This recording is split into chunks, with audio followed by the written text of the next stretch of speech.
Mwiriwe mwese bakunzi ba Burundi News Publication, ndabahaye ikaze mu kiganiro canyu ijambo ryaja mu buzima bwawe. Kuri uno mugoroba ndi kumwe na Patiri Arcade. Ndaguhaye mwiriwe pa. Mwiriwe neza. Yego, ndaguhaye n'ikaze mu ijambo ryaja. Murakoze cyane, twaherukana kera. Yego, ko twaherukana kera rero kumbure hariho n'abantu batanakuzi. Ngira ngo bose baranzi ko baba batanzi reka ndabibwire. Ni Patiri Arcade Nitunga,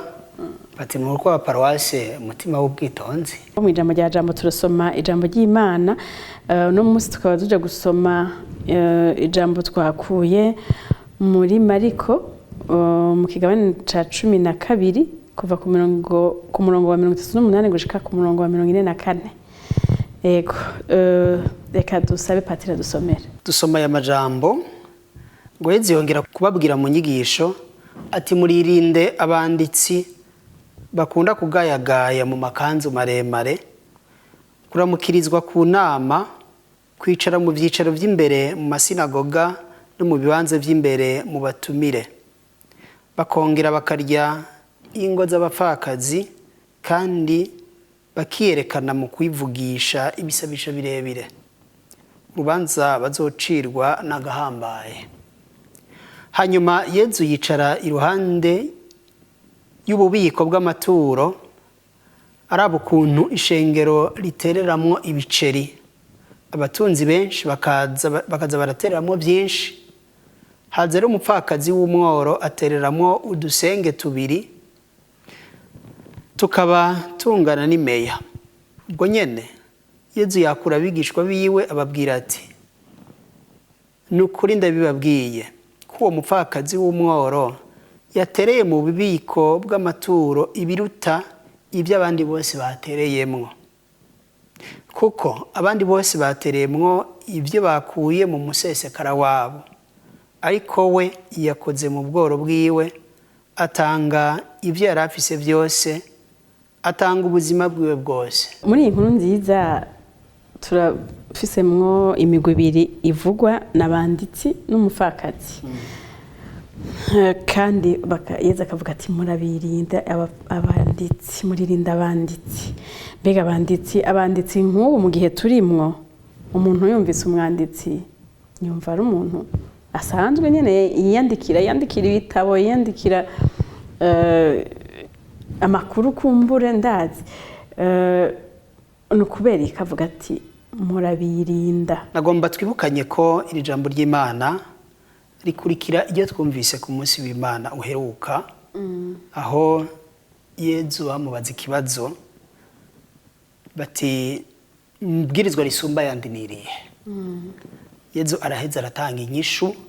agira ati urakunda umukama Imana yawe n'umutima wawe wose n'ubwenge bwawe bwose n'amagara yawe yose.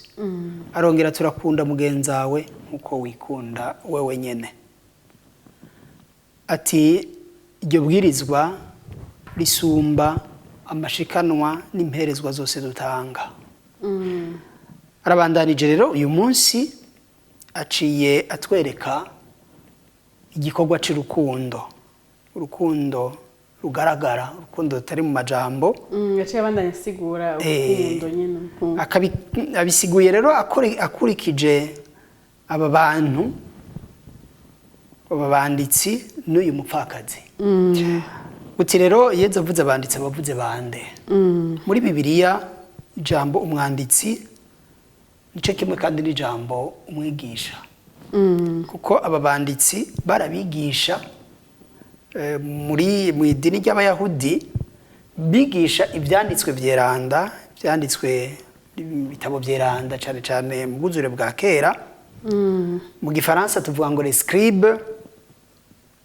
bari bajejwe kwandika ibyo bitabo kugira ngo babigwize hanyuma bigishe abantu ibiri muri ibyo bitabo. Ariko kandi arafatanya ababanditsi n'uwundi mugwi w'abafarizayo. Aha ntibatubwiye abafarizayo, mugabo barafatanye, iyo migwi ibiri irafatanye. Bari abantu rero nogira nti mu by'idini bari imbere y'abandi, babwirizwa kuba akarorero k'abandi, babwirizwa kwereka abandi inzira, hanyuma kugira ngo bitandukanye n'abandi bantu basanzwe hariho inyambaro yabaranga avuze ngo bagayagaya mu makanzu maremare barambara amakanzu ayo makanzu bagaheza bakambara kandi n'ubuyonga bwerekana ko bwanditse ko ayo mabwirizwa bwerekana ko ayo mabwirizwa bayazi ko ayo mabwirizwa bayigisha kandi babwirizwa kandi kuyakurikiza kubera icubahiro babaha muri sosiyete aho mu kibano kubera icubahiro babaha ibibanza by'imbere bagiye mu minsi mikuru bagiye mu manza bicara mu bibanza by'imbere kandi bagahimbagwa no kuba bafise ibyo bibanza by'imbere bari mu isinagoga basengera mu bibanza by'imbere baje aho abandi bose bababona kandi bagahimbagwa no ko abantu bababona nogira nti uwo mugwi rero wabo banditsi n'abafarizayo Yezu ntabanka mugabo arabakebura kubera inyifato yabo yo kwibonekeza yo kwishira imbere yo kwishira habona agira ati iyo nyifato ntibereye sinayo two kwigana umvise kagize ati bazociga urubanza wagahambaye ni iki gice ca mbere rero c'inkuru nziza nico kitubwira aba banditsi bafatwanya kandi n'abafarizayo agize ati uko mwiyerekana inyuma uko abantu mushaka ko bababona siko basanzwe bameze mbega ubwo uyu munsi nta bantu bameze nk'aba bafarizayo n'aba banditsi bahari ego ndiko ndaraba bakunda kwiyerekana bagayagaya mu makanzu baba bari imbere mu masinagoge birumvikana yuko ashaka kwerekana ko ari abantu bashaka kwishira ku bisanzwe aho baboneka kwiyerekana umugabo akacagaruka akavuga ati barabonerwa no mu bisabisho birebire biyerekana muri ivyo bisabisho birebire mugabo bakajya bapfakazi ni ukuvuga yuko ariko avuga ko mu yandi majambo ko dukwiye kwirinda bene abo bantu kubera iki kubera biyorobeka mbega umwiyorobetsi kubereka ari uwo kwirinda nivyo bintu bibiri ubwa mbere ubwo bwiyorobetsi bwabo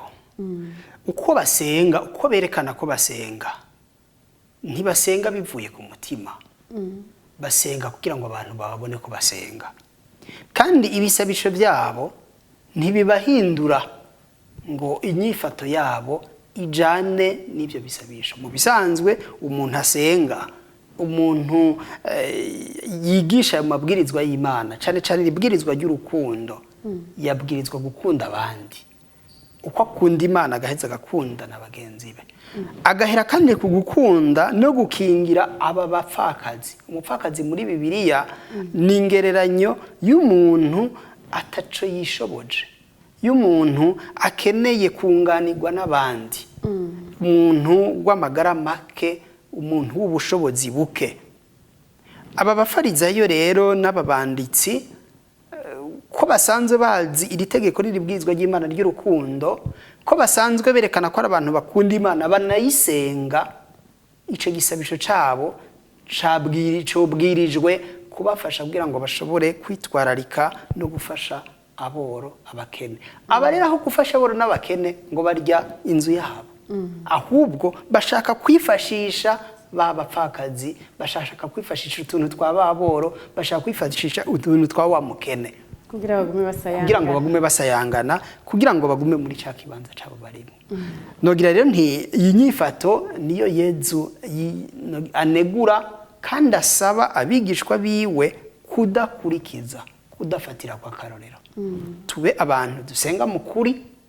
tube abantu dukunda Imana mu kuri tuvuga ko dukunda Imana mu kuri ntibibe byo ku majambo gusa biheze birangukire mu bikorwa ibyo bikorwa navyo ni ibi byo gufasha no gushigikira aba bantu bato abantu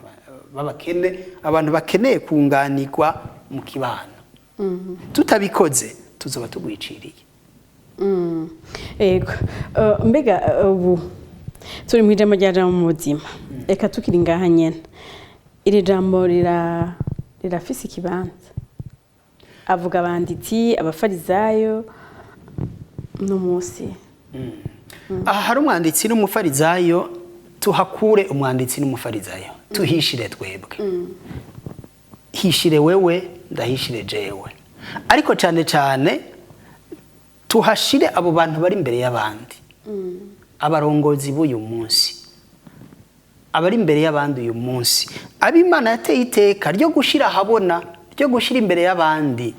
abadutwara mu by'intwaro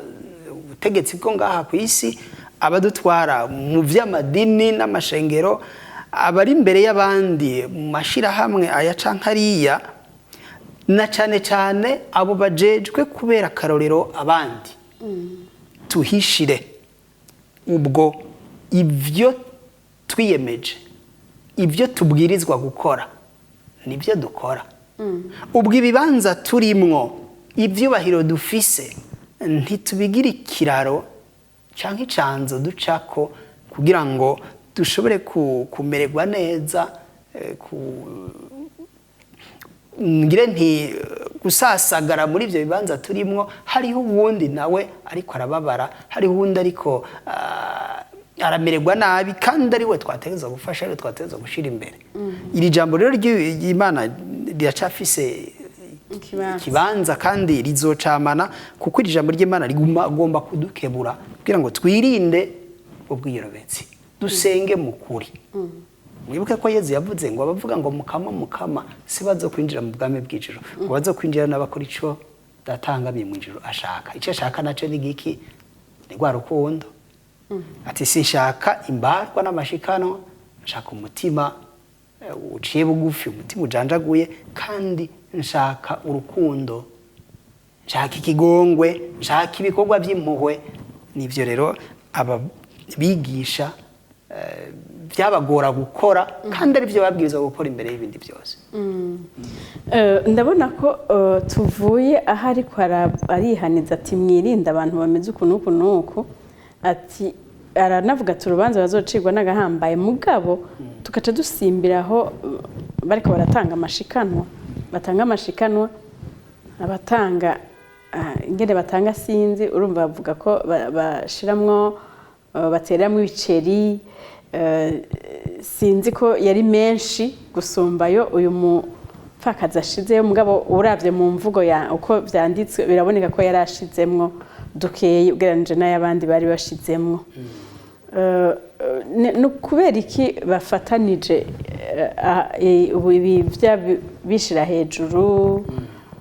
biterera imbere bakabigereranya n'ivy'uyu mupfakazi kumbure atanze duke ego iyi nkuru nziza twumvise kuri uyu munsi w'Imana niko irimo ibice bibiri inyigisho irora kuri aba banditsi n'inyigisho irora ku ituro ry'uyu mupfakazi mugabo birafise aho bihurira nogira nti mbere birafatanye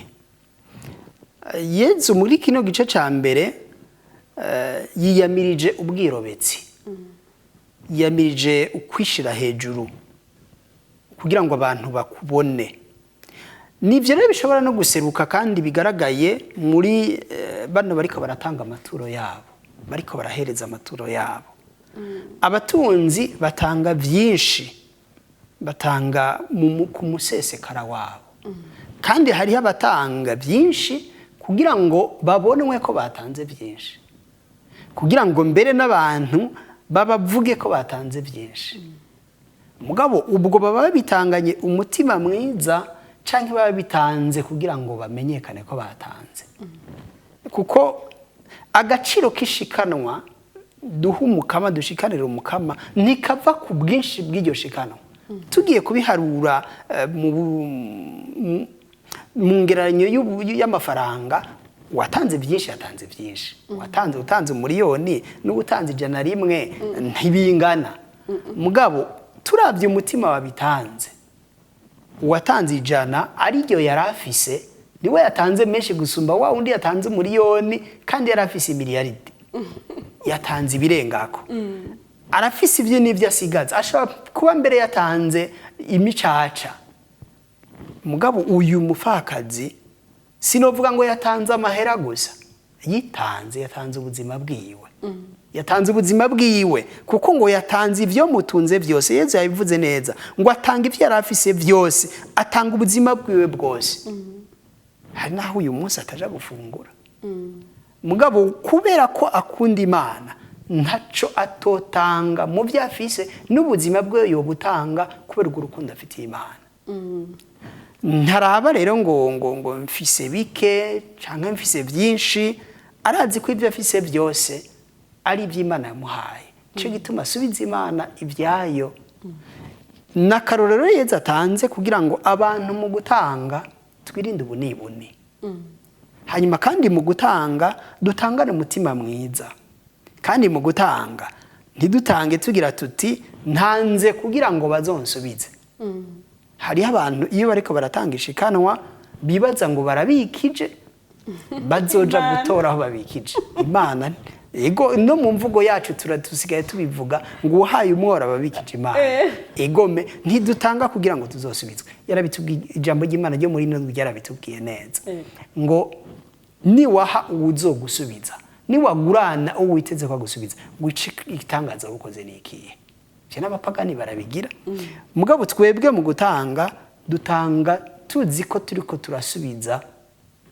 uwaduhaye, turiko turamuha mu vyiwe, turiko turamushimira kuri uwo muhezagira yaduhaye, agaheza agasubira akaduhezagira kuko aguma aduhezagira. Ni iki rero Yesu Kristo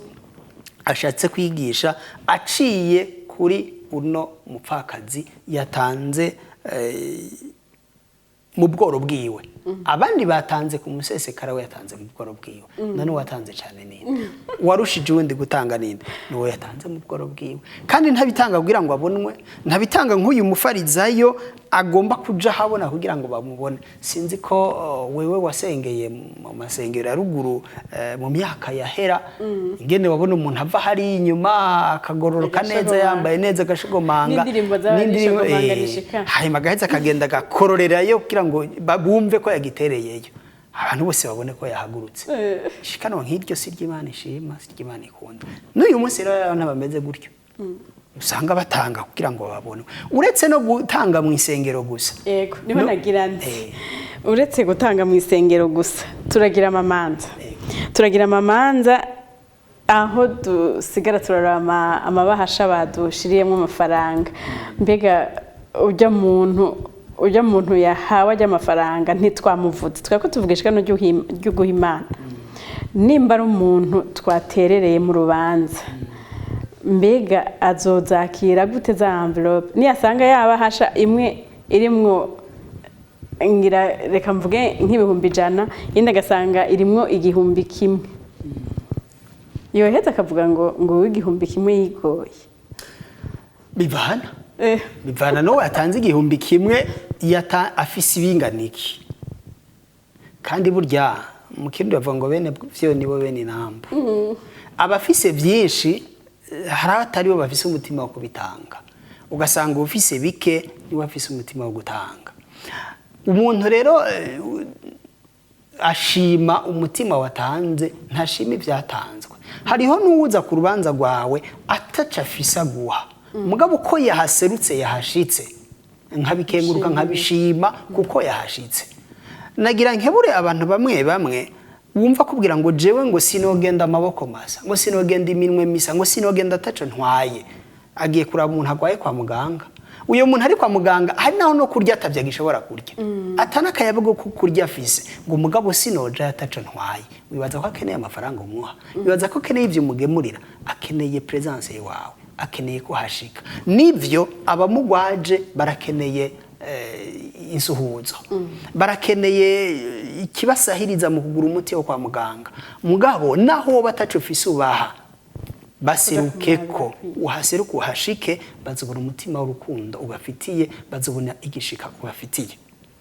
Igome uyu munsi hari abantu muri izo manza dutunganya babonamwo akaryo ko kuronka amafaranga, ko kuronka umutahe. Ugasanga mbere bariko baragwiza n'izo manza, ugasanga aragira urubanza rumwe Bujumbura, urundi arugiriye ruguru urundi arugiriye hehe kugira ngo zabahasha zizogwire zobe nyinshi hari abamaze abasigaye babigira urudandazwa simvuze ngo ni bose mugabo hari bamwe babigira gutyo ivyo rero nogira nti n'uwo mutima si mwiza kuri wavyakira ariko cyane cyane ubitanga aha Yesu ariko araba batanga amashikanwa kandi aya mashikanwa ashikanirwa Imana nayo uyu munsi tuyishikanira mu gufasha aboro n'abakene hari wavuze aterega Imana ntirya amafaranga ababoro n'abakene nibo twatenza gufasha imbere y'abandi none ubwo umworo ndamufasha n'umutima mwiza sindamufasha ngaca ngenda ndamuvuga ko namufashije ko yambaye impuzu namuguriye ko iyo tabajewe atari gushika hajya yashitse kugira ngo abantu baheze banshimire banshimagize ko ndi umuntu w'umutima mwiza w'umuntu mwiza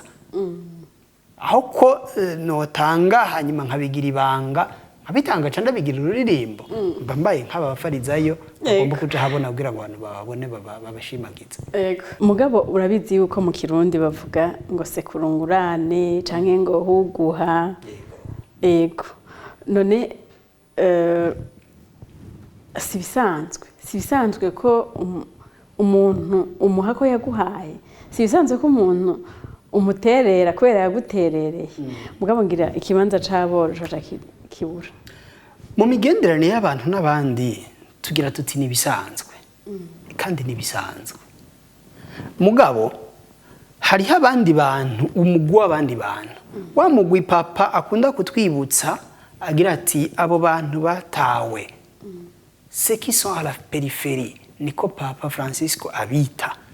abo bantu boca baba bande inkuru nziza Yesu Kristo itwigisha gukunda abantu bose duhereye kuri abo dukeneye gusumba abandi ikivugo cy'uyu mwaka w'ubutumwa kiduhamagarira gusangira neza ivy'Imana iduha abo tubisangira ubwa mbere sabo babifise nk'ivyo twebwe dufise abo twabwirizwa kubisangira kandi tuza kubisangira nabo babikenye abo bafise bike haravuga ngo birankuye ntagira umugenzi ushaka umugenzi rero sangira n'abandi ivyo ufise hariho ugira ati wowe ndaguha kuko urumpa urya nawe ko atampa na je sindamuha none ico womurushije n'igiki ubaye umwimanyi nkawe kuko uhaye uguba wihaye iri jambo ry'Imana rero uyu munsi nogira nti ritwibutse kandi ridutumirire gutanga tutitangiriye itama gutanga tutagira ngo ntanze njamba mworo gutanga muri bike dufise kuko tuzi neza yuko umukama abigwiza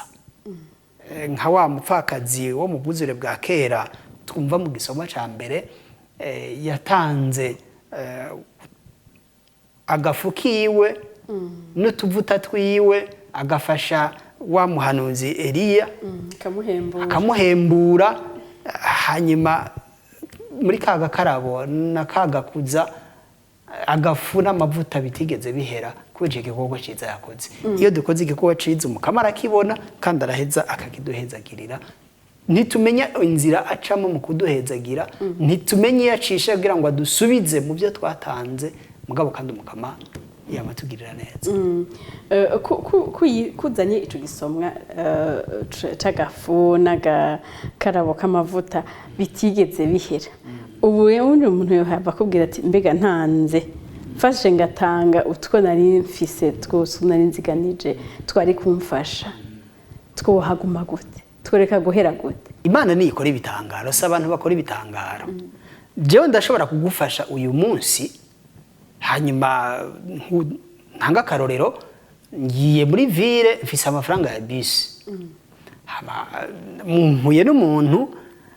akeneye amahera ya bus canke akeneye amahera yo gukora ikindi kintu cihuta fata akeneye umuti ngaca mfata ya mafaranga ya bus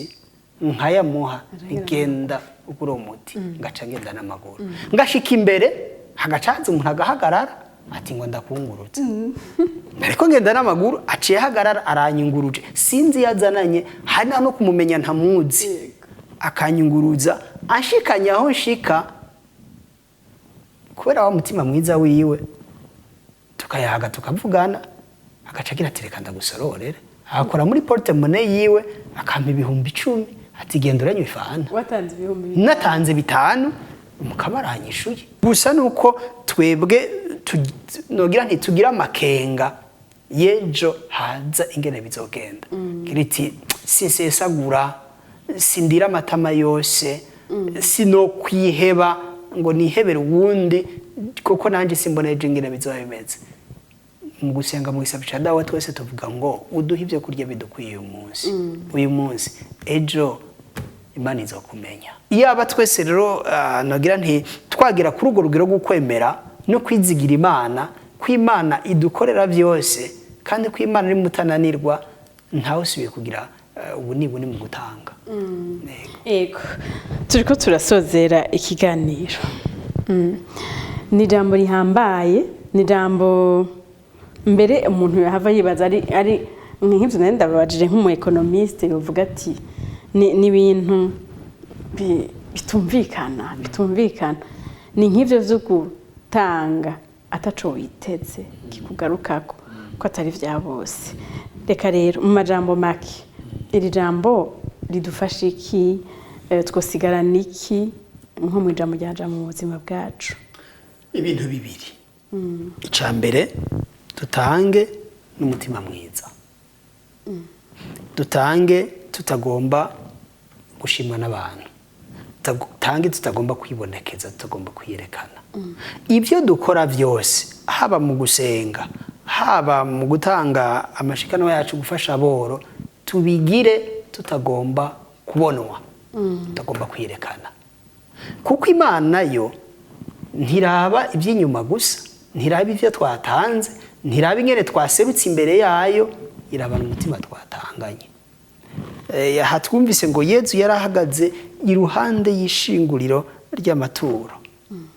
yihweza ingene abantu batanga yari mu ngoro y'Imana yiheza ingene abantu batanga Imana nayo iratwihweza ibyo dukora iratwihweza ingene dusenga iratwihweza ingene dutanga iratwiheza bari harya naho atari mu ngoro y'Imana no kunzira ugenda Yesu ni habari arakubona arabona rero umutima utangana ica kabiri ntitugire ubwoba ngo dufise bike ngo two bitanga byoca bihera ngo twoca dukena ntaco twuba twisigarije uri kuratanga uhimana mu byo yaguhaye byinshi uratanga muri byinshi yaguhaye kandi utange byinshi yaguhaye bike uratanga muri ibyo bike yaguhaye kuko izo gushimira bivanye n'uburyo ufise mu gutanga kandi utanze Imana ntizobura gukenguruka iyo wabitanganye umutima mwiza kandi uwo wahaye ntumuhe urondera ko agusubiza nkuko twareko turabivuga Imana yo nyine izogusubiza inshuro nyinshi gusumba ibyo watanze yego murakoze rero ndabakengurukiye cyane Pat murakoze namwe mwampaye akakajya kuko dusangire no jambo rya jambo mu buzima bwacu gakengurukira n'abariko baradukurikirana gwiri jambo ribabere nogira nti impanuro ribabere kandi n'inyigisho yo mu buzima bwabo bakazoza turumvise ituro Imana ikunda turumvise inyifato Imana ikunda mu byo dukora mu byo dukorera abandi mu byo duhereza tumenye ko ibiri hajya iratubona muri byose nuko rero turabashimiye cyane turizeye ko mwamerewe neza muri kino kiganiro